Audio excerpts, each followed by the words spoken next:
Preposition. This preposition forms an important component of English grammar. நிறைய பேர் இந்த correct preposition போகிறதுல கொஞ்சம் கஷ்டப்படுறாங்க. எப்படி ப்ரிப்போசிஷன்ஸை கரெக்டாக போடணும்ட்டு இந்த ஃபார்ம் ஆஃப் எக்ஸாம்பிள்ஸ் நம்ம இப்போ பார்க்கலாம். The book is on the table. இந்த சென்டென்ஸில் ஆன்றது ப்ரிப்போசிஷன். ப்ரிப்போசிஷன்னா என்னதாயா ப்ரிப்போசிஷன் அப்படின்னு கேட்டீங்கன்னா, ஒரு நவுனையும் வேற ஏதாவது ஒரு நவுனு அல்லது வர்பு அல்லது அட்ஜெக்டிவ் இது ரெண்டுத்தையும் லிங்க் பண்ணுறது தான் ப்ரிப்போசிஷன். இந்த இடத்துல பாருங்க, இந்த டேபிளையும் இது நவுன், இது வர்பு, இது ரெண்டுத்தையும் லிங்க் பண்ணுறது ஆன். அதனால இதுக்கு ப்ரிப்போசிஷன் பேர். இந்த இடத்துல இதையும் லிங்க் பண்ணுறது ப்ரிப்போசிஷன். இது வர்பு, இது ப்ரொனவுன். Verb pronoun. இங்கே பாருங்க, இது ஒரு நவுன், இது adjective.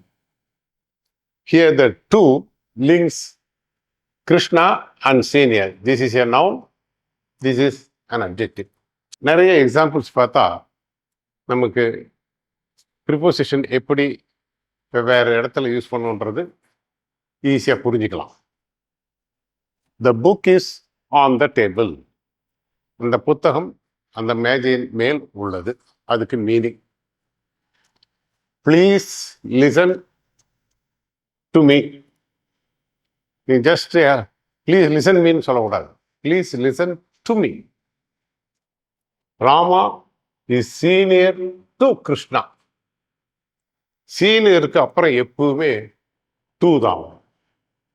Senior, junior, inferior, superior, இந்த 4 வேர்டுக்கு அடுத்து ப்ரிப்போசிஷன் டூ தான் வரும்.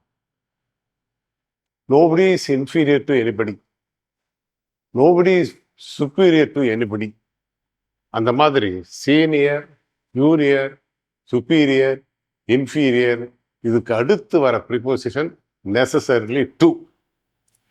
Rama is senior to Krishna. Fill up the tank with oil. அந்த ஆயில் ஊற்றி அந்த டேங்கை நிரப்பு. ஃபில் அப் தி டேங்க் வித் ஆயில். இந்த இடத்துல அப்புக்கு பதிலாக இன்னும் போடக்கூடாது. Fill in the tank with ஆயில்னு சொல்லக்கூடாது. அந்த டேங்கை நிரப்புறதுக்கு ஃபில் அப்பு தான் கரெக்ட் வேர்டு. அதில் இந்த அப்பு தான் preposition. Ashwin is good at painting. Ashwin is good in பெயிண்டிங்னு சொல்லக்கூடாது. It is good at painting. I am afraid of dogs. நாய் கண்டா எனக்கு பயம். Rama is the tallest of all. எப்பவுமே இந்த சூப்பர்லேட்டிவ் அட்ஜெக்டிவ்க்கு முன்னாடி தி வரணும்னு முன்னாடியே சொல்லிட்டோம். இந்த அட்ஜெக்டிவ் சூப்பர்லேட்டிவ் அட்ஜெக்டிவ்க்கு அப்புறம் ஆஃப் தான் வரும். இங்கே பாருங்க, Rama is the tallest of all. I called on my father yesterday. I called on my father yesterday. அதுக்கு என்ன அர்த்தம்னா, நான் நேற்று எங்கள் அப்பாவை போய் பார்த்தேன். ஐ சா மை ஃபாதர் எஸ்டர்டே, அதெல்லாம் சாதாரணமாக சொல்கிறது. ஐ மெட் மை ஃபாதர் எஸ்டர்டே, அதுவும் பரவாயில்ல. I called on my father yesterday. இந்த கால்டுன்னு போட்டிங்கன்னா ஆன்னு போகணும். Students respect me as a teacher. As is the preposition. Hari is capable of managing the class. இந்த கேப்பபிளுக்கு அப்புறம் நெசசரிலி ஆஃப் தான் வரும். Hari is capable of managing the class. The 4 brothers fought among themselves. இங்கே 4 பேர் இருக்கிறதுனால அமங் போட்டோம். 2 பேர் இருந்தால் பெட்வீன் போடணும். 2க்கு மேலே போனால் அமங் போன்றோம். இங்கே ஃபோர் இருக்கு. அதனால the four brothers fought between சொல்லக்கூடாது, அமங்னு சொன்னோம். among themselves. I have faith in my father. இந்த இன்னு தான் பல பேர் தப்பா சொல்லிடுறாங்க. இன்னுக்கு பதிலாக ஆன் போடுறாங்க, இல்லாட்டி வித்து போடுறாங்க. I have faith on my ஃபாதர்ன்றது தப்பு. I have faith with my ஃபாதர்ன்றது தப்பு. I have faith in my father correct. I have faith in my teacher. I have faith in my parents. ஃபெய்த்துக்கு அப்புறம் இன். அதே மாதிரி ஐ ஹவ் பிலீஃப்னு சொன்னீங்கன்னா அதுக்கப்புறம் கூட இன் தான் போகணும். I have belief in my father. I have hope in my father. Do not lean against the wall.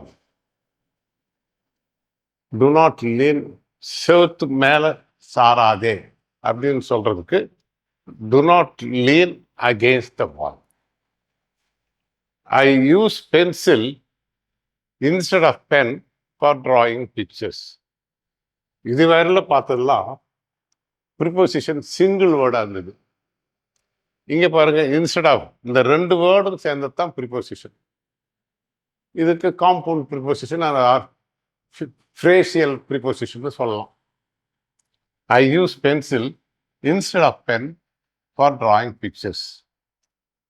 படங்கள் போகிறதுக்கு பேனாவுக்கு பதிலாக நான் பென்சிலை பயன்படுத்துகிறேன். I use pencil instead of. Instead of is the preposition. There's a tall tree in front of my house. In front of இந்த மூணு word சேர்ந்தது தான் preposition. Rama won the race in spite of his short stature. In spite of இந்த மூணு word சேர்ந்தது தான் preposition.